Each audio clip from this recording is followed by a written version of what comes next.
ისი თქვენ რომ უმნიშვნელოვანესი დღე იყო გუშინ მსოფლიოსათვის და განსაკუთრებით კავკასიის რეგიონისათვის. პრეზიდენტ ტრამპის მეოხებით, პრეზიდენტ ტრამპის ძალისხმევით და არ უნდა დაუკარგოთ მას რაც გააკეთა კავკასიის ორი სამკვდროდ, აქამდე სამკვდროდ გადაკიდებული ქვეყანა ერთმანეთთან შერიგდა საბოლოოდ და სამუდამოდ ყოველ შემთხვევაში ასეა თქმული და ჩვენს ამ ჩარჩოებს არ უნდა გავცდეთ რა მოხდება 68 წლის შემდეგ ამას ვერც ტრამპი განსაზღვრავს და ვერც ფაშინიანი განჭრեց, მაგრამ აი დღევანდელი მდგომარეობით კავკასიის ორი სახელმწიფო აზერბაიჯანი და სომხეთი სამკვდროდ გადაკიდებული 35-36-37 წლის მანძილზე თუ განმავლობაში ისინი შერიგდნენ და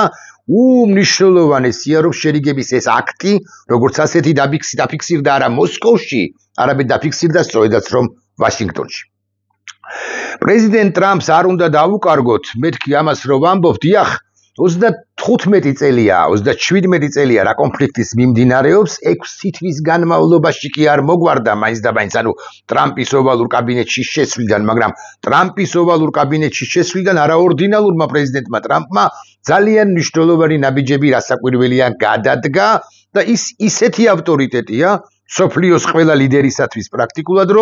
რომ ის ვნებებიც ჩაიცხრეს ალიევმა და ფაშინიანმა, რომლებიც შესაძლოდ მათ ჰქონდათ. ფაშინიანზე გუშინაც თქვიდა ორ სიტყვას, ახლაც ვიტყვი, ფაშინიანი ისტორიული ლიდერია, მართლაც რომ ისტორიული ლიდერია, რომელსაც რუსეთი ვერაფერს უხერხებს ყოველ შემთხვევაში მოცემულ ეტაპზე. ყარაბაღის ბოლო ორი კონფლიქტის შემდეგ ფაშინიანს უზარმაზარი გამოწვევები ჰქონდა, იმიტომ რომ სხვა თუ არაფერი სომხეთი დამარცხდა. მაგრამ ფაშინიანმა დიდო სტატურად იმოქმედა ქვეყნის შიგნითაც და ქვეყნით გარეთაც. მათ შეეხება ქვეყნის გარეთ მან დაიწყო ურთიერთობების დალაგება თურქეთთან და ევროკავშირთან და აგე უკვე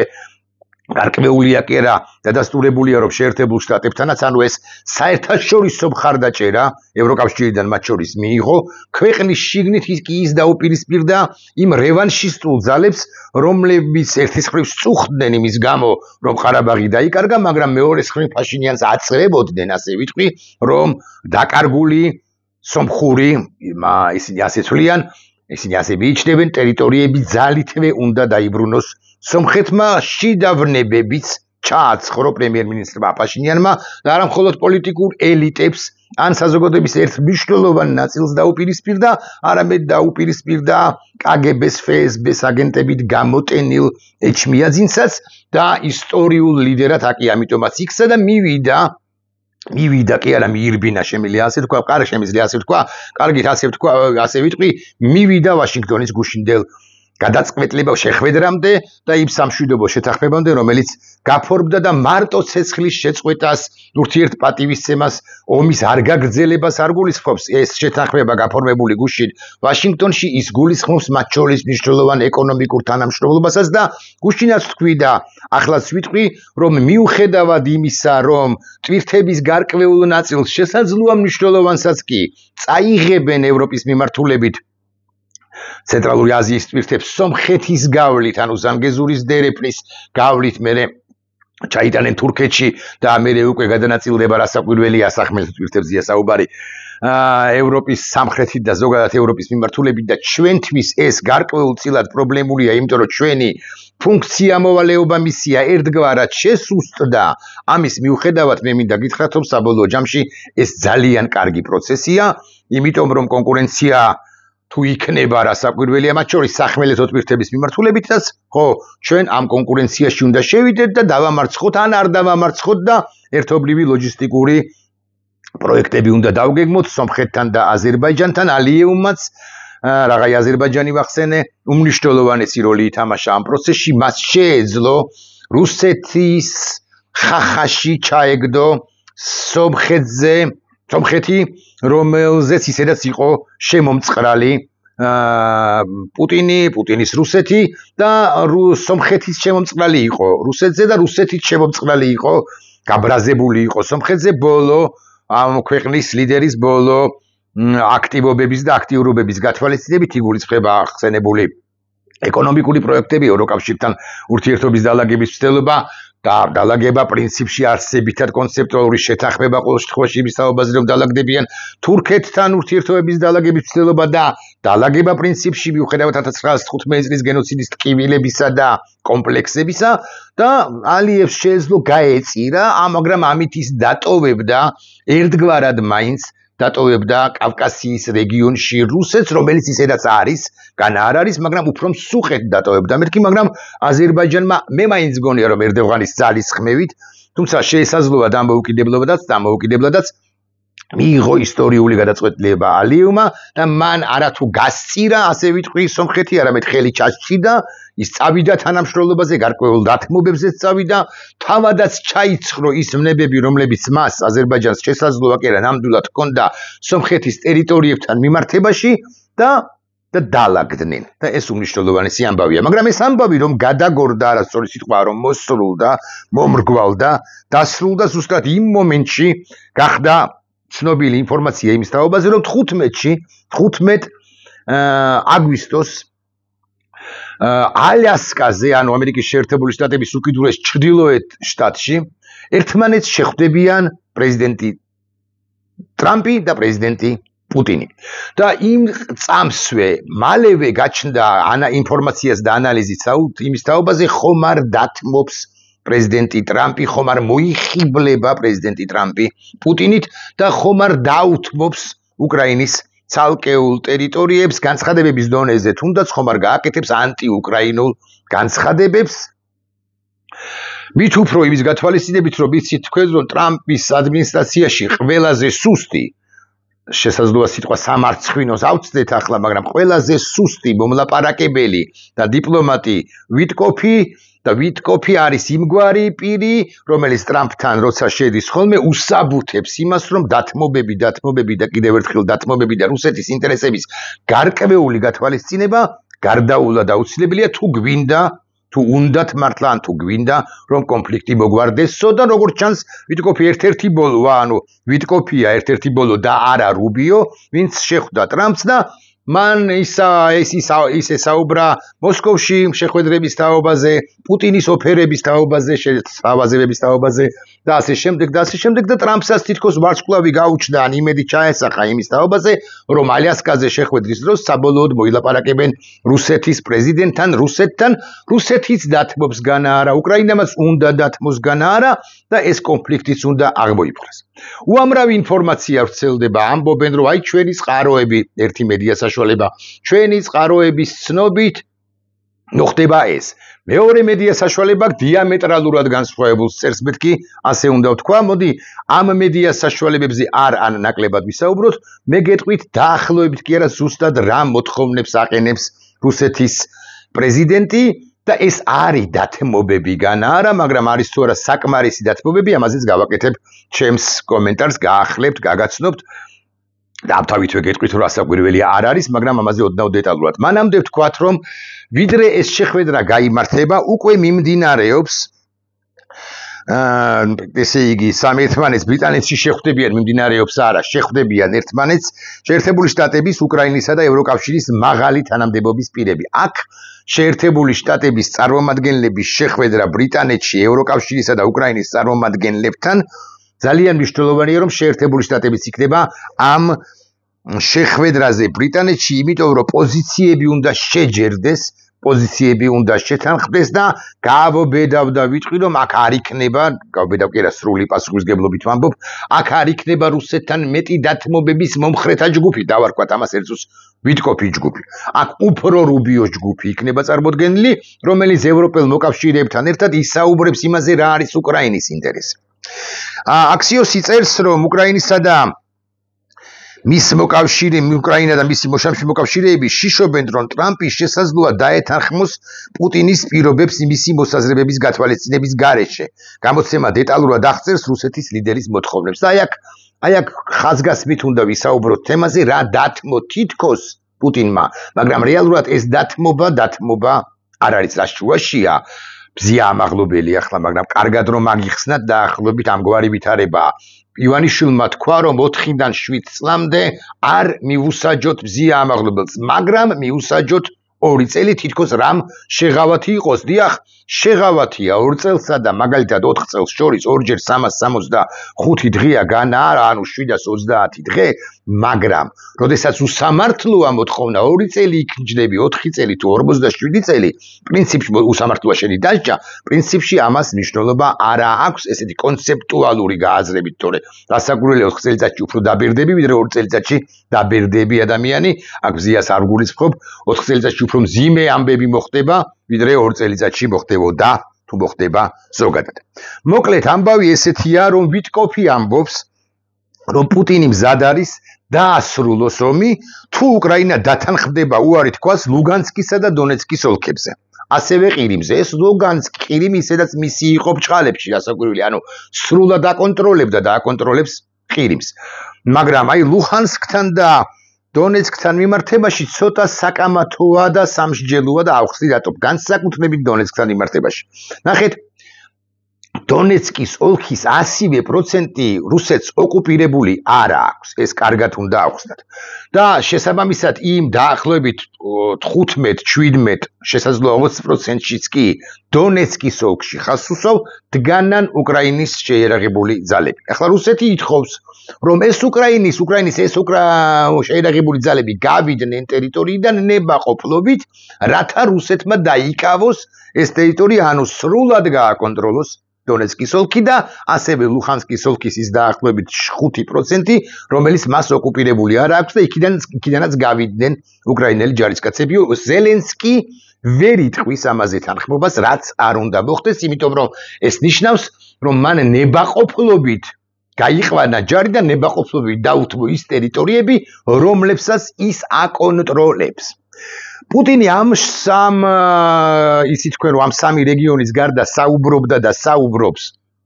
კიდევ ორ საკითხზე ან რამდენიმე საკითხზე მაგრამ ორ მნიშვნელოვან საკითხზე ეს არის ლუჰანსკის კი არა ზაპოროჟიეს და ხერსონის ოლქები ხერსონის ოლქში დაახლოებით 50%-ს აკონტროლებს პუტინი ანუ პუტინის რუსეთი ზაპოროჟიეს ოლქში დაახლოებით 70%-ს აკონტროლებს პლუს მინუს. ახლა ისმის კითხვა, აქ როგორ უდგება? აი, დონეცკთან მიმართებაში ამბობს, რომ თავიდან ბოლომდე გავიდნენ და აქ როგორ არის? აქ მაღალი ალბათობით ეს არის მოთხოვნა პუტინის საკითხი, მაღალი ალბათობით კი ნამდვილად ეს არის. კრემლის ლიდერი არ თმობს პრეტენზიას ხერსონისა და ზაპოროჟიეს ოლქების ოკუპირებულ ნაწილებზე, თუმცა მზად არის გაყინოს, ანუ იქ ხო ითხოვს სრულად გავიდნენ და აქ დე-ფაქტო მდგომარეობა რაც არის იმის მიხედვით მოხდესო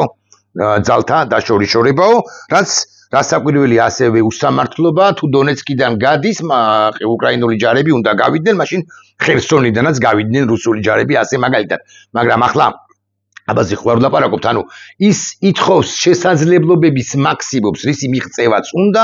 იმის მაქსიმუმს. ეს ტრამპისა და პუტინის შეხვედრაზე კი არ გადაწყდება, ეს მანამდე გადაწყდება, ცხადია, უბრალოდ იქ მხარეები კიდევ ერთხელ დაილაპარაკებენ და შიში ან ფიქრი იმისა, რომ ტრამპს მოთაფლავს პუტინი, კიდევ არის მიუხედავად იმისა, რომ მხარეები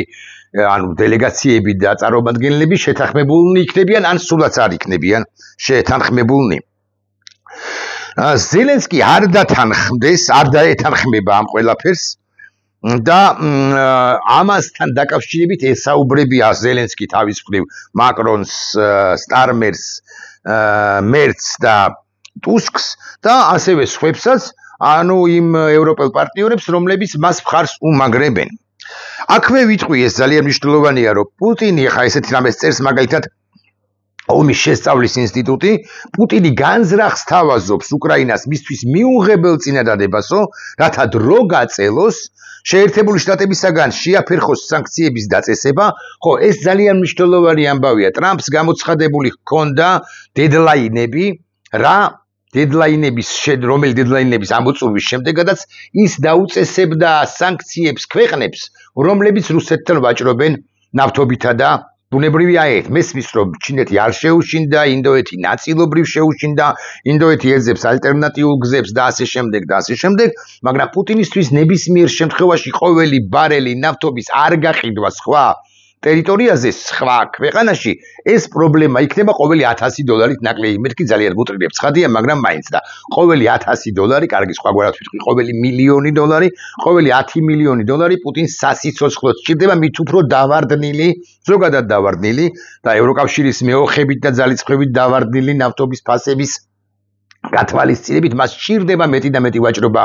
ჩინეთთან. იმიტომ რომ მიუხედავად იმისა, რომ რუსეთისთვის ჩინეთისთვის რუსეთი ერთგვარი ბუფერული ზონაა და ეს არის ჩინეთის პროქსი ომი, თუ ვინმე სარგებლობს ამ ომით და იმარჯვებს ამ ომში, კონცეპტუალურ გამარჯვებას გულისხმობ, რასაკვირველი არის ჩინეთი და არა რუსეთი. მაგრამ პუტინს აკითხად სჭირდება ეს ყველაფერი და პუტინი უფრთხის ამ სანქციებს დასაწესებელ სხვა ქვეყნებზე, ამიტომაც ეხლა მიდის ყველაფერზე და აი ესე იგი ომის ინსტიტუტის ანალიზით პუტინი დროს წელავს და ოღონდაც კი ახლა არ მოხდეს ამ ქვეყნების და მათ შორის უკვე დამატებით რუსეთის დამატებით დასანქცირებაც ეხლა ყველაფერზე მოვაწერს ხელს, თუმცა ის რასაკვირველია ომის დასრულებას კონფლიქტის აღმოფხვრას სულაც არ ფიქრობს. კონფლიქტის აღმოფხვრას არ ფიქრობს, მეთქი ამას ხაზგასმით ვამბობ, მიუხედავად იმისა, რომ ბოლო, მოდი ასე ვიტყვი, 5 დღეა პუტინის არც ერთ წარმომადგენელს არ უხსენებია ეს ჯადო რუსული და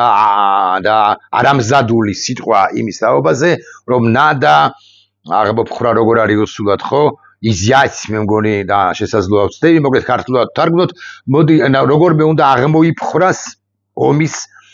პირველ ქმნილი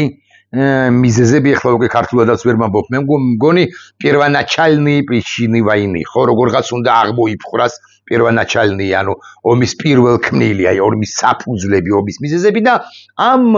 ომის საფუძვლებში იგულისხმება უკრაინის დენაციფიკაცია, კი არა, ნაციფიკაცია და ეს უნდა აღმოიფხვრას, უკრაინის მილიტარიზაცია და ეს უნდა აღმოიფხვრას და ასე შემდეგ, უკრაინაში საპრეზიდენტო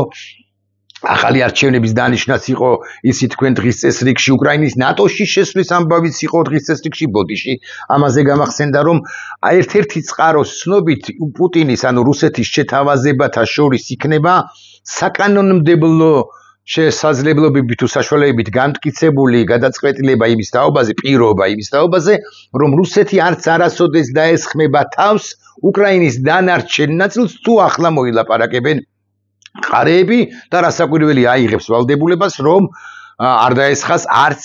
ევროპის კონტინენტს და შესაძლოა ტრამპი ამ ყველაფრით მოიხიბლოს, თუ ევროპას, ძირძველ ევროპას, ან ახალ ევროპას, აღმოსავლეთ ევროპას არ ესხმის და რუსეთი თავს და ამის გარანტიას იძლევა უკვე დღეს პუტინი, მაშინ რატომაც არ უნდა მოეხსნას მას სანქციებიო, შესაძლოა ეს თქვას ტრამპმა და უთხრას ევროპას, რომ ნუღარ შიშობთ, ნუღარ ფიქრობთ, ნუღარ ნერვიულობთ, აგე ომი აღარ გადმოვრცელდება ევროპის კონტინენტზეო. აქვე ერთ-ერთი ცნობის თანახმად და ეს ცნობა უფრო რეალისტურია, კონფლიქტი თუ გაიყინება, ანუ შეჩერდება ცეცხლის შეწყვეტა მოხდება და დროებითი ზავი დავარქვათ ერთ წუთს ან კონფლიქტის გაყინვა 49 ან 99 წლით გადავადდება ძირეული მოლაპარაკებები 49 წელსში ნამდვილად აღარ იქნება ცოცხალი პუტინი 49 წელიწადში შესაძლოა იყოს ცოცხალი პრეზიდენტი ზელენსკი და მაღალი ალბათობაზე მეტით არ იქნება ცოცხალი არც ტრამპი არ იქნება მაგრამ აი მომავალი თაობებისთვის ექსპორტი ამ კონფლიქტის სრული დარეგულირებისა ესეც ალბათ სწორი არ არის. დონბასის ჩაბარება უკრაინას აიძულებს უარი თქვას ციხესიმაგრეების თელ სარტყელზე და აქედან გამომდინარეც არის გამორიცხული, რომ უკრაინამ ტრამპის მცდელობების მიუხედავად პუტინს დონეცკის ოლქი სრულად დაუთმოს. აქ იგითხარით, რომ დაახლოებით 20% აკონტროლებს დონეცკის ოლქისა, სწორედაც რომ უკრაინა. ეს ნიშნავს, რომ რუსული არმია 82 კილომეტრით გადაინაცვლებს დასავლეთით, ანუ მიუახლოვდება დნეპროპეტროვსკს და ხარკოვის ოლქსაც და უფრო ხელსაყრელ პოზიციებში აღმოჩნდება, ასევე ეს ნიშნავს, რომ ესე იგი ხარკოვის და დნეპროპეტროვსკის ოლქების მიმართულებით, ასევე უკრაინას მოუწევს უარი თქვას 2024 წლიდან მშენებარე მნიშვნელოვანი ციხესიმაგრეების სარტყელზე, სწორედ დონეცკის ოლქში, გადავიდეს არასასრულო პოზიციაზე და სასწრაფოდ მოიზიდოს ინვესტიციები ახალი თავდაცვის მრავალეშელონური სისტემების სასწრაფოდ ასაშენებლად, ანუ სხვაგან ასაშენებლად. ხო, უშაკოვი ამასობაში პრეზიდენტ პუტინის მრჩეველი ამბობს, რომ რუსეთი და შეერთებული შტატები ახლო მეზობლები არიან, ამიტომ სრულიად ლოგიკურია, რომ პუტინსა და ტრამპს შორის შეხვედრა ალიასკაში გაიმართებაო, თუმცა აქვე დასძენს უშაკოვია თუ არ ვცდები ვინც დასძენს ამას, რომ ჩვენო უკვე შემდგომ ტრამპს მოსკოვშიც, რუსეთშიც ვეპატიჟებითო, არ ვიცი, სახალინზე თუ ჩავა, ეხა იქ თუ ჩავიდა ალიასკაზე, სახალინზე ჩავიდეს, მერე ტრამპი იქვე გადავიდნენ თუ უნდათ, ამის თქმაც მინდა, ეს ცხადია ნახევრად ხუმრობით. და ისევ პრეზიდენტი ზელენსკი კრედიტორიების საკითხზე ჩვენ პასუხი უკვე გავეცით უკრაინის კონსტიტუციით, ამ პოზიციიდან არავინ გადაუხვევს, არც ერთი ლიდერი და ვერც გადაუხვევს უკრაინელები საკუთარ მიწას ოკუპანტს არ აჩუქებენ, ამბობს ზელენსკი. ხო. ესე იგი, კიდევ ერთი Wall Street Journal-ის ინფორმაციით, პუტინი შეერთებულ შტატებს თავაზობს ომის შეწყვეტას აღმოსავლეთ უკრაინის სანაცვლოდ და როდესაც ტრამპმა თქვა, რომ გარკვეული ტერიტორიების დათმობაც მოუწევთ მხარეებსო და გარკვეულ დათმობებზე წასვლაცო, ახლა შესაძლოა ტრამპი ბჭყალებში თუ ბჭყალებოთ მოხიბლულია, მაინც ალბათ ბჭყალებში, მოხიბლულია პუტინის თითქოს და უკან დახევით, მაგრამ ეს უკან დახევა რეალურად ეს არის თავდაცვის იმ მდგომარეობაში აღმოჩენა რუსეთისა, როდესაც კატა ან რაღაც ცხოველი ემზადება თავდასასხმელად, როდესაც ის ჩამოხლულია, მოდი ესე ვიტყვი, მაგრამ ბჭყალები გამოჩენილი აქვს და აუცილებლად თავს თავადვე დაარღვევს იმ შეთანხმებას, რომელიც მისი ინიციატივით თითქოს შედგა თუ მისი ინიციატივით მოხდა. აი ეს იყო სულ იმის თქმა, ისრისი თქმაც მინდოდა აზერბაიჯანისა და სომხეთის კონფლიქტის ერთგვარი კი არა, კონცეპტუალური დარეგულირება ძალიან კარგი ამბავია, ჩვენთვისაც ეს კარგი ამბავია, მეთქი არ მახსოვს 61 წუთის წინ თქვი თუ არა, ეს ჩვენზე აღარ წამოვა სახმელეთო ტვირთების გარკვეული ან თუნდაც მნიშვნელოვანი ნაწილი იმის გათვალისწინებით, რომ ზანგეზურის დერეფანი რთული ლანდშაფტის მიუხედავად, საბოლოო ჯამში 25 მილზე ვლაპარაკობთ, 30 მილზე, ეს სატრანსპორტო დერეფანი როგორღაც გაიჭიმება სწორ 50-60-80 კილომეტრიანი რა უნდა ამის გაკეთებას რთული რელიეფის მიუხედავად, მაგრამ ამ ყველაფრის მიუხედავად ეს გაკეთდება და ჩვენ ავტომატურად ჩაგვანაცვლებს, მოდი ასე ვიტყვი, სომხეთი ტვირთების გარკვეულ ნაწილში, მაგრამ გუშინაც თქვი და ამასაც ხაზგასმით, კიდევ ერთხელ ხაზგასმით ვიტყვი, რომ საქართველოს სრული ამოგდება ამ შუა აზიიდან, ცენტრალური აზიიდან ევროპაში მიმავალი ტვირთების ლოჯისტიკური ჰაბიდან, ხო, ხაზიდან, პრაქტიკულად სრული ამოგდება პრაქტიკულად შეუძლებელია, მათ შორის ერთი მთავარი მიზეზის გამო, რომ საქართველოს სომხეთისაგან განსხვავებით არის საზღვაო ქვეყანა, ჩვენი წილი ჩვენთვის საკმარისი მეთქი შეიძლება არასწორად ჟღერს, მაგრამ მაინც ტვირთები ყოველთვის იქნება საჩვენოდ გამზადებული ოღონდ იმ შემთხვევაში თუ ჩვენ ვიქნებით ადეკვატურები. ადეკვატურობაში მარტო რკინიგზის ინფრასტრუქტურის ან ავტობანების ინფრასტრუქტურის მოწყობა არ იგულისხმება და არც მარტო პორტები იგულისხმება იმის გათვალისწინებით, რომ ჩვენ ვართ საზღვაო ქვეყანა და არ იგულისხმება მარტო ის, რომ მოდი აშენდეს ეს ოხერი და ტიალი და აეყენოს საშველი ანაკლიის სპორტს და იქნება და წამოვიდეს ტვირთების ნაწილი ჩვენი მიმართულებითაც, მით უმეტეს რომ სახმელეთო გადაზიდვებს მნიშვნელოვანი კონკურენცია შეიძლება გაუწიოს კი რა დაამარცხოს კიდეც, სწორედაც რომ საზღვაო გადაზიდვებმა, მათ შორის ტვირთბრუნვის მოცულობების გათვალისწინებით. მაგრამ ეს არ არის მთავარი, ეს გაკეთდება, არ ვერ გაკეთდება ამათ პირობებში, მაგრამ მაინც რომს გაკეთდეს ამათ პირობებში. აქ მნიშვნელოვანი არის მინიმუმ მეთქი, ესე ვიტყვი. იმგვარი გარემოს შექმნა, როდესაც სტაბილურობა როგორც ასეთი იქნება უზრუნველყოფილი, ქართული ოცნება ამაყობს ბჭყალებში. ქართულ ოცნებას თავი მოაქვს, რომ მე ვარ ერთადერთი ძალა, რომელიც აქ სტაბილურობას უზრუნველყოფს. აი ამიტომ უნდა მენდოთ მეო ამას უთვლის ვაშინგტონს. რაც არის აი ბოლო მოვლენების გათვალისწინებით სწორედაც რომ ტყუილია სტაბილურობა სხვათა დაპატის სხვათა უფლებების შეზღუდვით და ეს თქვა სხვათა შორის ეს თქვა JD Vance-მაც მიუნხენის უსაფრთხოების კონფერენციაზე და უკვე შემდგომაც ევროპის კონტინენტზე ვიზიტის დროს როცა შეხვდა და საჯარო ცალკეულ ლიდერებს და საჯარო კომენტარები გააკეთა ანუ ამერიკის პოზიცია გაგვაცნო JD Vance-მა ვიცე-პრეზიდენტმა სტაბილურობა სხვათა უფლებების შელახვის შეზღუდვის ხანჯზე არ არის სტაბილურობა ეს არის ყალბი ან ეს არის მოჩვენებითი სტაბილურობა, მოჩვენებითი დემოკრატია, მოდი ასე ვიტყვი. დემოკრატია არც არის, მაგრამ ასე უნდა წარმოვაჩინო რომ აუხსნა. იმიტომ რომ ამ ადამიანებს, ვინც დაპატიმრებულნი არიან, აი ჩვენთან 65, აუცილებლად მოხვება 650 ან 6500 ან 75000 ადამიანის აღელვება და სადაც აღელვებაა, იქ სტაბილურობა როგორც იქ სადაც ღელვარებაა, იქ სტაბილურობა როგორც ასეთი ვერ იქნება. ამიტომ ვერ იქნება დაცული ვერც ამერიკული ინვესტიციები, ვერც ზოგადად დასავლური ინვესტიციები. და ღელვარე ქვეყანაში რასაკვირველია ხელს ითბობს რუსეთი. აი ძალიან საინტერესო დეტალია, როდესაც ზანგეზურზე არა სხვაგვარად ვიტყვი. როდესაც შეერთებული შტატები შემოდის კავკასიის ორ ქვეყანაში და ამ რეგიონში მთლიანად ანუ 2/3-ში, იქ ძალიან ესეთი მნიშვნელოვანი პოინტია, მნიშვნელოვანი რემარკაა, რომ შემოდის ირანისა და რუსეთის ინტერესების დასაბალანსებლად კი არა, აღმოსაფრთხებლად, დასამარცხებლად, რომ აქ არ მოძლიერდეს ირანი და აქ არ მოძლიერდეს რუსეთი, რომლების დასუსტებულნი რასაკვირველი არიან მთლიანად რეგიონში და ახლო აღმოსავლეთში რუსეთი დასუსტებულია. ამიტომ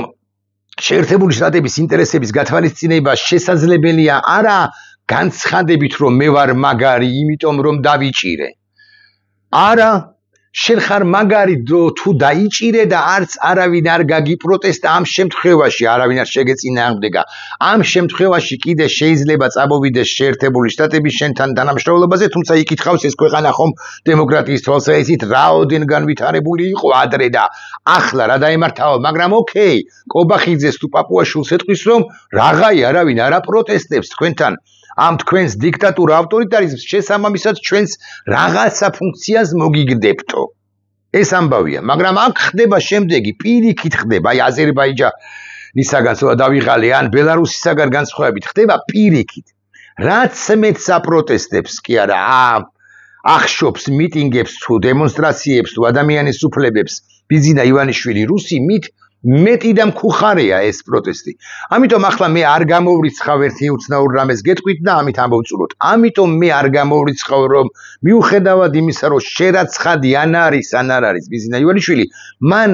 შეიძლება დაიწყოს დათმობები. გაგიკვირდებათ და ანუ მაგალითად 65 პოლიტპატიმარი ყავს ხო? შეიძლება თქვას რომ 32 იყოს თავისუფალი. ვერ დაუმტკიცე ერთს, მე-7-ს, მე-8-ს, პირველს, მე-7-ს, მე-8-ს, მე-15-ს, მე-18-ს, მე-19-ს და 27-ს და მოდი ამათ გავან თავისუფლებ, ხოლო მე-2-ს, მე-3-ს და ამისი მე-16-ს გამტოვებ საპატიმროშიო. გადმოაგდოს ძვალი და ამერიკელებს აჩვენოს რომ ნახე, მე მართლა მოვდივარ დათმობებზე, მაგრამ აქაც პრობლემაა ბატონო ივანიშვილო. სანახევრო დათმობებზე არავინ არ წამოვა, სანახევრო დათმობებს არავინ დაგიჯერებ. თქვენ გარდა იმისა, რომ 65-ვე უნდა გაანთავისუფლოთ და უნდა გაანთავისუფლოთ უპირობოდ და როდესაც აგიგორდებათ კამპანია, რომ ჩვენ გაგანთავისუფლებინეთ, თქვენ კამპანია არ უნდა დაგვახვედროთ და არ უნდა გითხრათ, რომ ეს იყო თქვენი კეთილი ნება. ეს ერთი. მეორე, უნდა ჩანიშნოთ როგორღაც ალბათ მაინც მომავალი წლის მაისში რიგარეშე საპარლამენტო არჩევნები. და არა მარტო უნდა ჩანიშნოთ, არამედ უნდა ჩაატაროთ დემოკრატიულად და დათმოთ ხელისუფლება. ანუ არ უნდა გამოიომოთ ძალაუფლება. ანუ უნდა თქვათ გარკვეული პირობების სანაცვლოდ ცხადია ხა გულუბრყვილო არ არის არავინ, ხო უნდა თქვათ რომ თქვენ აღარ ჩააფრინდებით თქვენ და თქვენი ბანდა, აღარ ჩააფრინდებით ძალაუფლებას, აღარ იტყვით რომ ეს არის თქვენი შპს თუ კოოპერატივი. ეს მეორე ამბავი. მესამე უნდა გააუქმოთ უკლებლივ ყველა კანონი, რომელიც თქვენს ხელს გიწყობთ, ან შეგიწყობთ სამომავლოდ არჩევნების გაყალბებაში, ან არჩევნებში გამარჯვებაში. ანუ რუსული 1 2 3 4 5 თუ 7 კანონი, მაუწყებლის შესახებ კანონში შეტანილი ცვლილებები უნდა ასევე გააუქმოთ. სიხლის სამართლებრივი პასუხისმგებლობისაგან გაანთავისუფლოთ, მეთქი ეს გითხარით. ადმინისტრაციული პასუხისმგებლობისაგან უნდა გაანთავისუფლოთ სხვები, ვისაც დაჯარიმებული, მოკლედ უნდა შექმნათ გარემო და მხოლოდ ამ შემთხვევაში დაიჯერებს შეერთებული შტატები და ზოგადად დასავლეთი, თუ თქვენ ადეკვატურნი ხართ. სხვა შემთხვევაში დამოუკიდებლად იმისა, უკეთესი ხართ ალიევიზე თუ ბევრად უკეთესი ლუკაშენკოზე, ან პირიქით, სხვა შემთხვევაში თქვენსკენ არავინ წამოვა. თქვენ უკვე გადაკვეთ ეთის წითელი ხაზები, რომლებიც შეერთებულ შტატებს დღევანდელ ადმინისტრაციას, რომელიც ამბობს თავის ხელზე America is first, ანუ ამერიკა პირველია და საქართველო და სომხეთი და უზბეკეთი და ნიგერია მეშვიდეაო, მეშვიდე ხარისხოვანი, ამის მიუხედავად ეს ადმინისტრაციაც კი თქვენსკენ არ გამოიხედავს, მით უფრო იმის გათვალისწინებით, რომ წერილი დაუხიეთ, დაახიეთ პრაქტიკულად თავზე, არ წაიკითხეთ, მოდი ასე ვიტყვი, გამოგზავნილი წერილი რუბიოსი, რომელშიც ეს ამგვარობები ეწერა. რა ეწერა რუბიოს წერილში ივანიშვილისადმი? ეს იქნება სათაური სწორედ, აი ესე დავწერ ხო, რა წერდა, ან რა ეწერა ის ძირითადი გზავნილები, რაც ეწერა რუბიოს წერილში ივანიშვილისა თმი და რა არ წაიკითხა ბიზინა ივანიშვილმა ამ შინაარსის სათაური, იქნება, რომ ავხსნა ბიზინამ უკვე გადაკვეთა რა წითელი ხაზები, მასთან დალაგება, მორიგება, შერიგება, შეთანხმება და ასე შემდეგ, უბრალოდ აღარ გამოვა. რამდენ საკითხს შევეხე. ალიევის, ფაშინიანის, ერდოღანის ვახსენე, ტრამპი, ეს მნიშვნელოვანი შეხვედრა, უკრაინა, რომელიც არ დათმობს, რუსეთი რას თავაზობს, რას არ შევეხე, ხო? არ ვიცი, მოკლედ ალბათ მაინც ქართული სინამდვილიდან უნდა გამოვიტანო სათაური, თუმცა შეიძლება გადავიფიქრო კიდეც, მოკლედ დავიღალე, ნახვამდის.